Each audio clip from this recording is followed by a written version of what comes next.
1Q84 by Haruki Murakami. Book 3, Chapter 8. Aomame. Not such a bad door.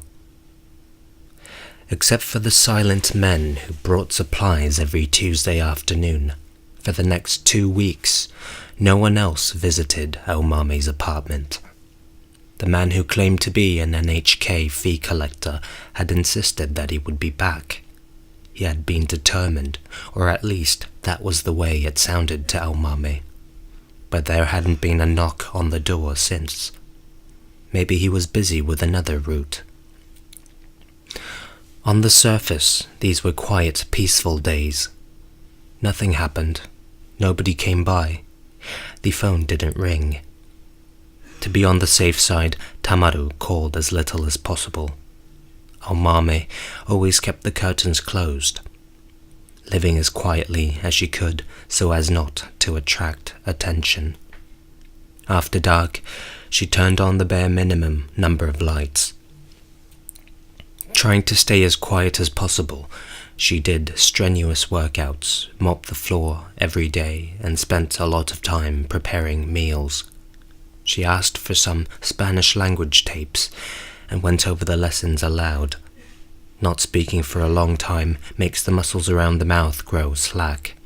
She had to focus on moving her mouth as much as she could, and foreign language drills were good for that.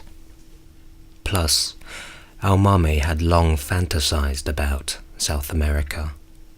If she could go anywhere, she would like to live in a small, peaceful country in South America, like Costa Rica. She would rent a small villa on the coast and spend the days swimming and reading. With the money she had stuffed in her bag, she should be able to live for 10 years there, if she watched her expenses. She couldn't see them chasing her all the way to Costa Rica.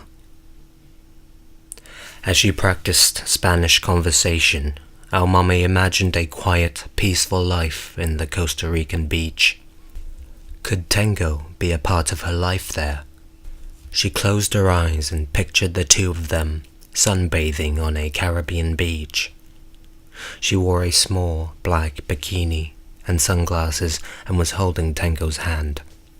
But a sense of reality, the kind that would move her, was missing from the picture. It was nothing more than an ordinary tourist brochure photo. When she ran out of things to do, she cleaned the pistol.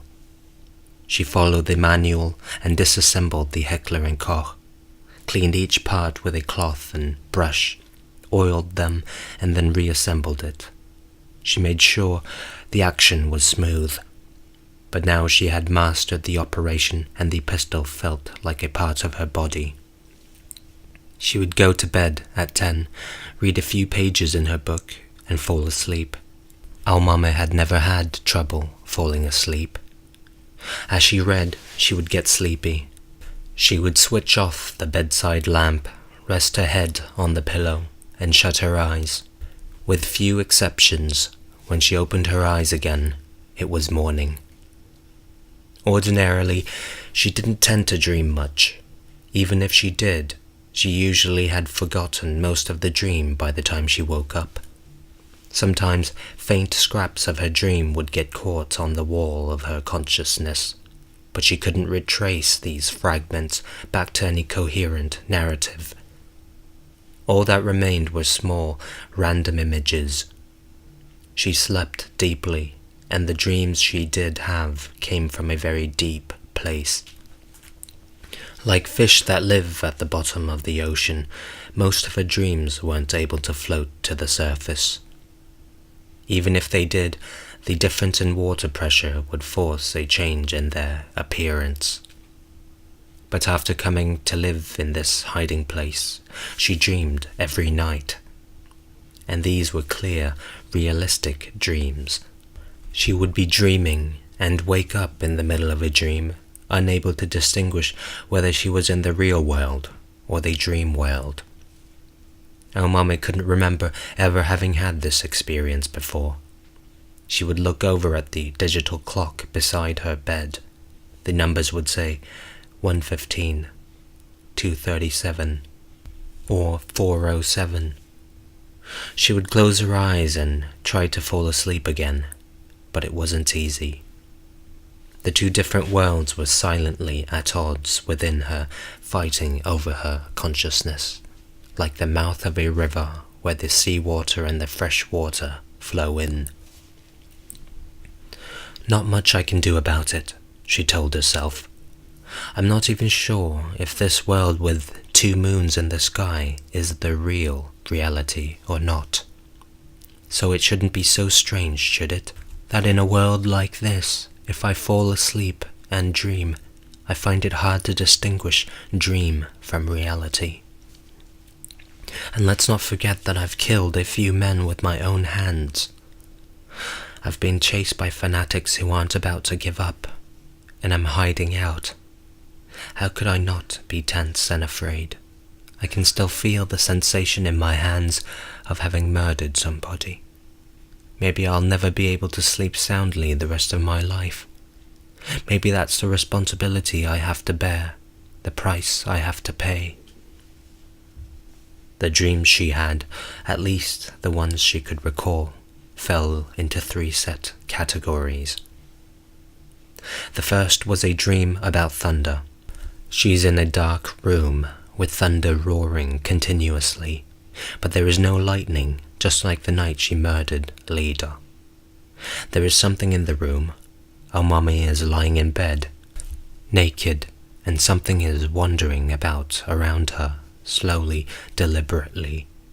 The carpet is thick, the air lies heavy and still. The window pane rattles slightly in the thunder. She is afraid. She doesn't know what is there in the room. It might be a person. Maybe it's an animal.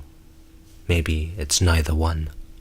Finally, though, whatever it is, leaves the room.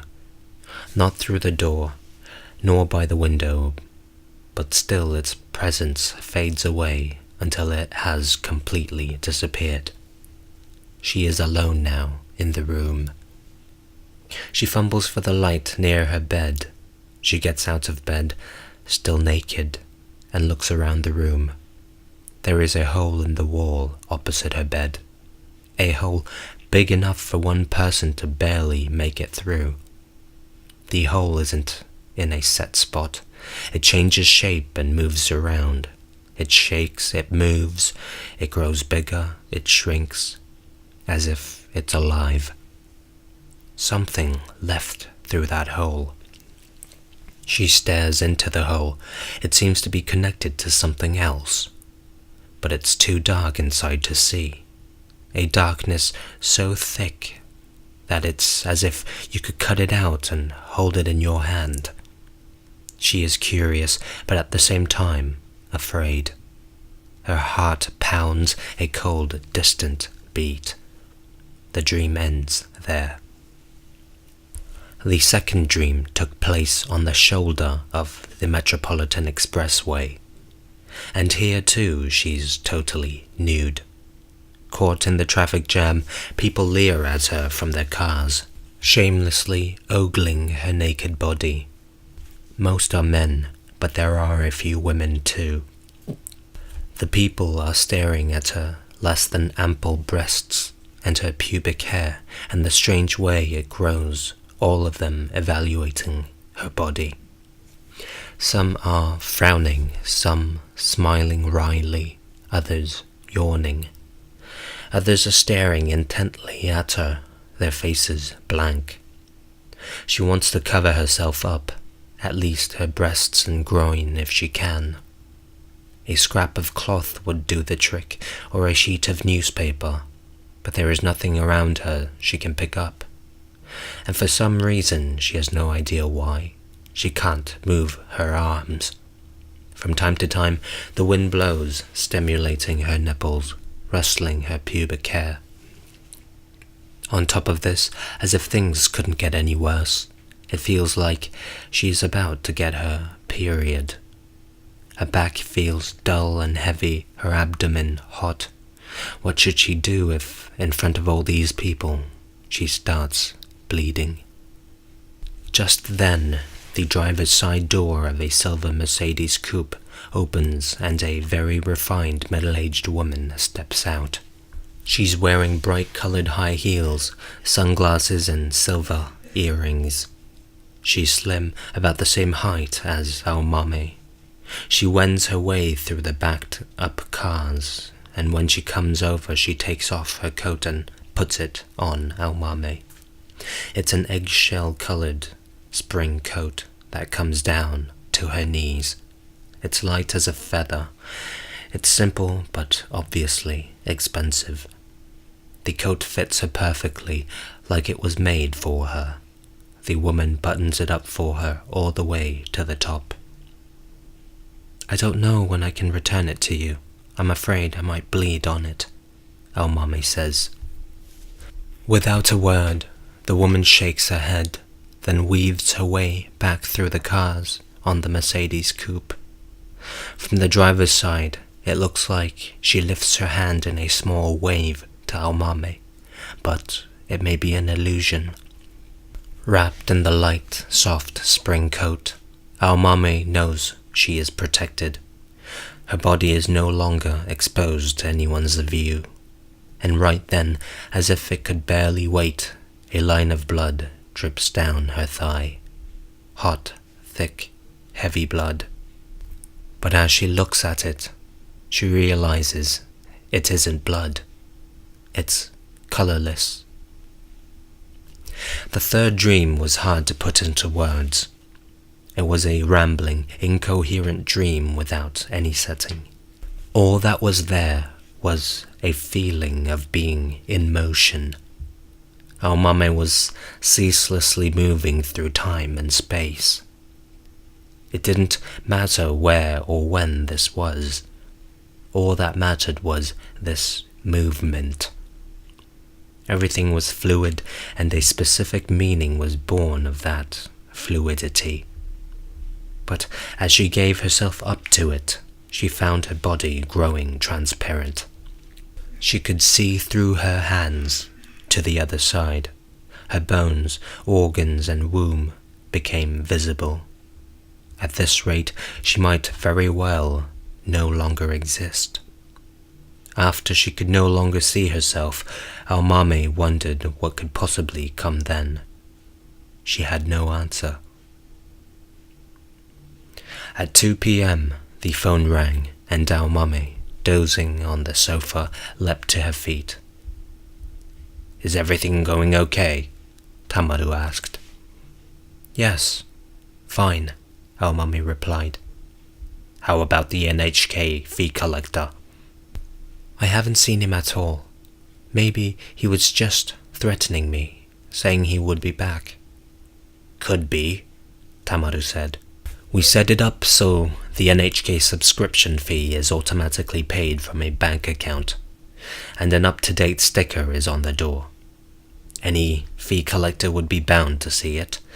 We called NHK and they said the same thing. It might be some kind of clerical error." "I just hope I don't have to deal with him." "Yes, we need to avoid any kind of attention. I don't like it when there are mistakes." "But the world is full of mistakes." "The world can be that way, but I have my own way of doing things," Tamaru said.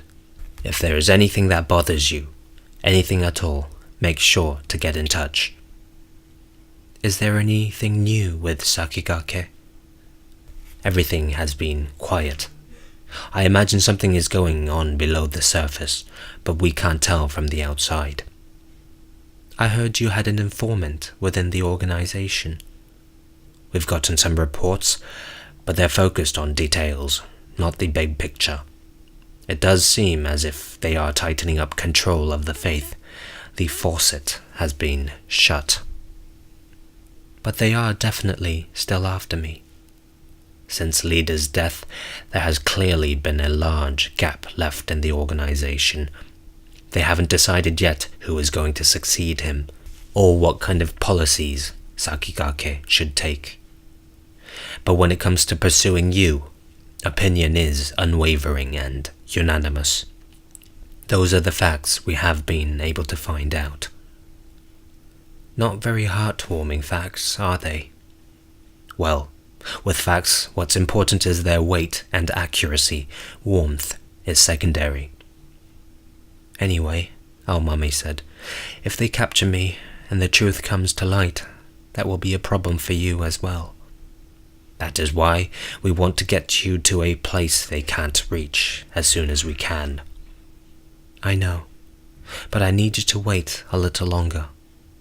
She said that we would wait until the end of the year, so of course that's what I'll do. I appreciate it. I'm not the one you should be thanking. Be that as it may, our mummy said. There is one item I'd like to add to the list the next time you bring over supplies. It's hard to say this to a man, though. I'm like a rock wall, Tamaru said. Plus, when it comes to being gay, I'm in the big leagues. I would like a home pregnancy test. There was silence. Finally, Tamaru spoke. You believe that there's a need for that kind of test? It wasn't a question, so Aomame didn't reply. Do you think you might be pregnant? Tamaru asked. No, that isn't the reason. Tamaru quickly turned this over in his mind. If you were quiet, you could actually hear the wheels turning. You don't think you're pregnant, yet you need a pregnancy test. That's right. Sounds like a riddle to me. All I can tell you is that I would like to have the test. The kind of simple home test you can pick up in a drugstore is fine. I'd also appreciate a handbook on the female body and menstruation. Tamaru was silent once more, a hard, concentrated silence. I think it would be better if I called you back, he said. Is that okay? Of course. He made a small sound on the back of his throat and hung up the phone. The phone rang again 15 minutes later. It had been a long while since our mummy had heard the dowager's voice. She felt like she was back in the greenhouse, that humid, warm place where rare butterflies flutter about and time passes slowly. Are you doing all right there? I'm trying to keep to a daily routine, our mummy replied. Since the dowager wanted to know, our mummy gave her a summary of her daily schedule, her exercising and meals. It must be hard for you, the dowager said, not being able to go outside. But you have a strong will, so I'm not worried about you. I know you will be able to get through it. I would like to have you leave there as soon as possible and get you to a safer place. But if you want to stay there longer, I will do what I can to honor your wishes. I'm grateful for that. No, I'm the one who should be grateful to you. You have done a wonderful thing for us. A short silence followed, and then the dowager continued. Now, I understand you have requested a pregnancy test. My period is nearly 3 weeks late. Are your periods usually regular? Since they began when I was 10, I have had a period every 29 days, almost without fail. Like the waxing and waning of the moon, I've never skipped one. You are in an unusual situation right now. Your emotional balance and physical rhythm will be thrown off. It's possible your period might stop, or the timing may be off. It has never happened before, but I understand how it could. According to Tamaru, you don't see how you could be pregnant. The last time I had sexual relations with a man was the middle of June. After that, nothing at all. Still, you suspect you might be pregnant. Is there any evidence for that, other than your period being late? I just have a feeling about it. A feeling inside me. A feeling that you have conceived. Once we talked about eggs, remember? The evening we went to see Tsubasa, about how women have a set number of them. I remember. The average woman has about 400 eggs. Each month she releases one of them. Well, I have the distinct sensation that one of those eggs has been fertilized. I don't know if sensation is the right word, though. The Dowager pondered this. I have had 2 children, so I think I have a very good idea of what you mean by sensation.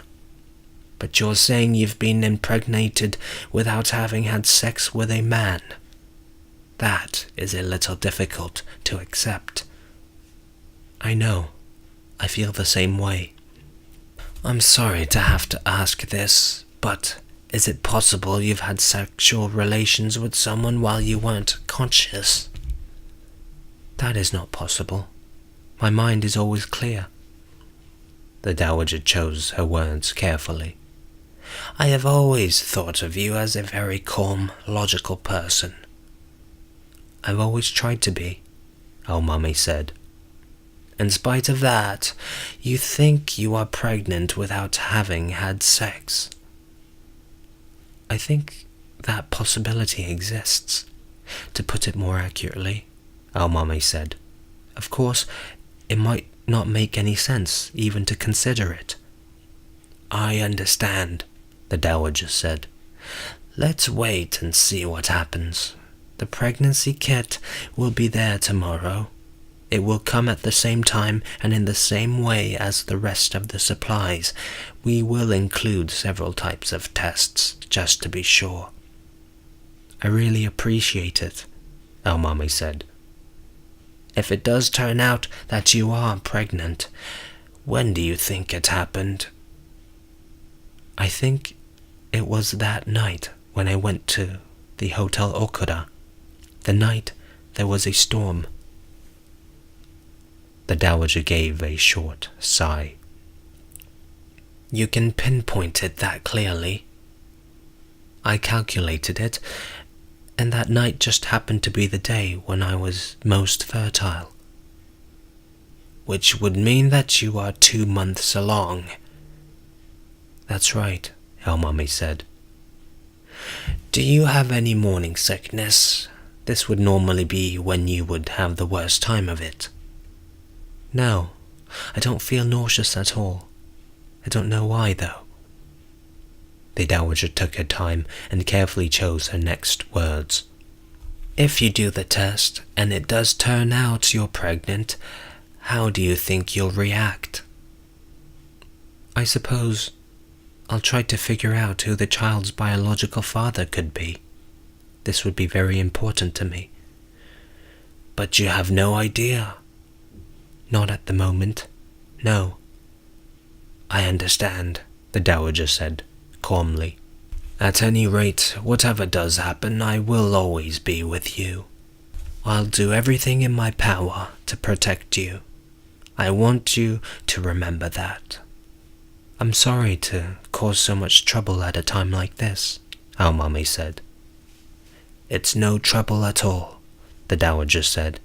This is the most important thing for a woman. Let's wait for the results and then decide what we'll do. Just relax. And she quietly hung up. Someone knocked at the door. Our mummy was in the bedroom doing yoga, and she stopped and listened carefully. The knock was hard and insistent. She remembered that sound. She took the automatic pistol from the drawer and switched off the safety. She pulled back the slide to send a round into the chamber. She stuck the pistol in the back of her sweatpants and softly padded out to the dining room. She gripped the softball bat in both hands and stared at the door. Miss Takai, a thick, hoarse voice called out. "Are you there, Mr. Kai? NHK here. Come to collect the subscription fee." Plastic tape was wrapped around the handle of the bat so it wouldn't slip. "Mr. Kai, to repeat myself, I know you're in there, so please stop playing this silly game of hide and seek. You're inside and you're listening to my voice." The man was saying almost exactly the same thing he had said the previous time, like a tape being replayed. "I told you I would be back, but you probably thought that was just an empty threat. You should know that I always keep my promises, and if there are fees to collect, I most definitely will collect them. You're in there, Mr. Kai, and you're listening, and you're thinking this. If I just stay patient, the collector will give up and go away." He knocked on the door again for some time, 20, maybe 25 minutes. What sort of hands does this man have? Our mummy wondered, and why doesn't he use the doorbell? "And I know you're thinking this too," the fee collector said, as if reading her mind. "You are thinking that this man must have pretty tough hands, and that his hands must hurt, pounding on the door like this so many times. And there is another thing you're thinking. Why in the world is he knocking anyway? There's a doorbell, so why not ring that?" Our mummy grimaced.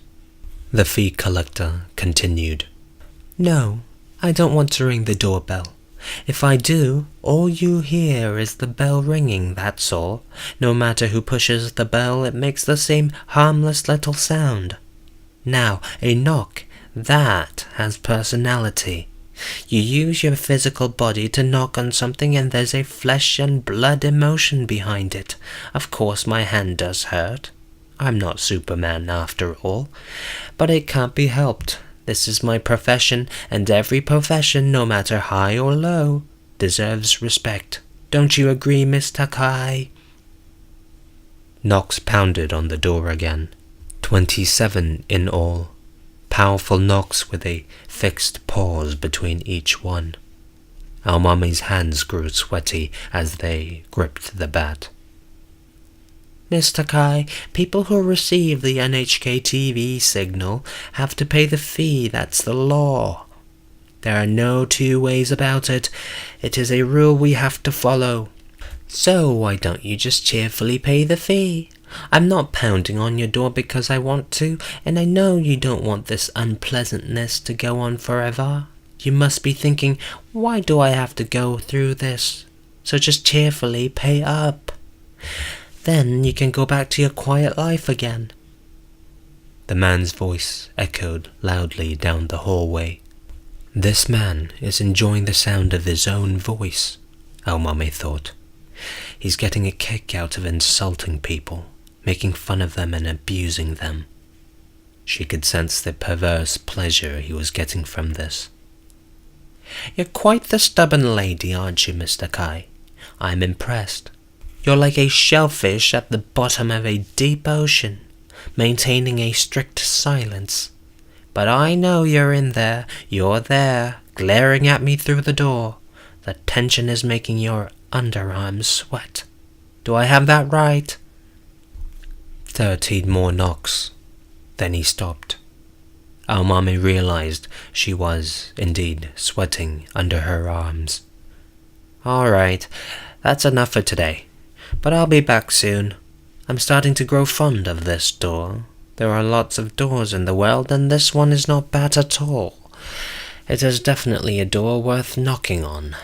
At this rate, I won't be able to relax unless I drop by here regularly to give it a few good knocks. Goodbye, Mr. Kai. I'll be back." Silence reigned. The fee collector had apparently left for good, but she hadn't heard any footsteps. Maybe he was pretending to have left and was waiting outside the door. Our mummy gripped the bat even tighter and waited a couple of minutes.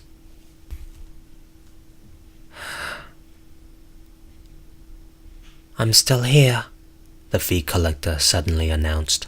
"Ha! You thought I left, didn't you? But I'm still here. I lied. Sorry about that, Mr. Kai. That's the sort of person I am." She heard him cough, an intentionally grating cough. "I've been at this job for a long time, and over the years I've become able to picture the people on the other side of the door. This is the truth. Quite a few people hide behind their doors and try to get away with not paying the NHK fee. I've been dealing with them for decades. Listen, Mr. Kai." He knocked 3 times, louder than he ever had. "Listen, Mr. Kai. You're very clever at hiding, like a flounder on the sea floor covered in sand. Mimicry, they call it, but in the end you won't be able to escape. Someone will come and open this door. You can count on it. As a veteran NHK fee collector, I guarantee it. You can hide as cleverly as you like, but in the final analysis, mimicry is deception, pure and simple. It doesn't solve a thing. It's true, Mr. Kai. I'll be on my way soon. Don't worry, this time for real. But I'll be back soon. When you hear a knock, you'll know it's me. Well, see you, Mr. Kai. Take care." She couldn't hear any footsteps this time either. She waited 5 minutes, then went up to the door and listened carefully. She squinted through the peephole. No one was outside. This time the fee collector really had left, it seemed.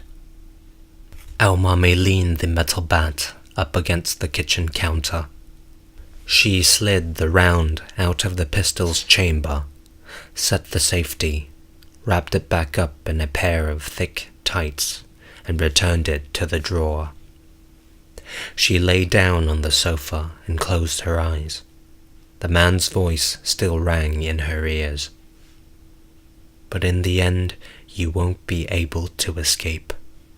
Someone will come and open this door." At least this man wasn't from Sakigake. They would take a quieter, more indirect approach. They would never yell in an apartment hallway, insinuate things like that, putting their target on guard. That was not their MO. Aomame pictured buzz cut and ponytail. They would sneak up on you without making a sound. Before you knew it, they would be standing right behind you. Aomame shook her head and breathed quietly. Maybe he really was an NHK fee collector. If so, it was strange that he didn't notice the sticker that said they paid the subscription fee automatically. Aomame had checked that the sticker was pasted to the side of the door. Maybe the man was a mental patient. But the things he said had a bit too much reality to them for that. The man certainly did seem to sense my presence on the other side of the door, as if he had sniffed out my secret, or a part of it. But he did not have the power to open the door and come in. The door had to be opened from inside, and I'm not planning on opening it. No, she thought. It's hard to say that for sure. Someday I might open the door. If Tengo were to show up at the playground, I wouldn't hesitate to open the door and rush outside. It doesn't matter what might be waiting for me. Aomame sunk down into the garden chair on the balcony and gazed, as usual, through the cracks in the screen at the playground. A high school couple were sitting on the bench underneath the Zelkova tree, discussing something, serious expressions on their faces. 2 young mothers were watching their children, not yet old enough for kindergarten, playing in the sandbox. They were deep in conversation, yet kept their eyes glued to their children. A typical afternoon scene in a park. Aomame stared at the top of the slide for a long time. She brought her hand down to her abdomen, shut her eyes and listened carefully, trying to pick up the voice. Something was definitely alive inside her. A small living something. She knew it. "Daughter," she whispered. "Masa," something replied. End of chapter.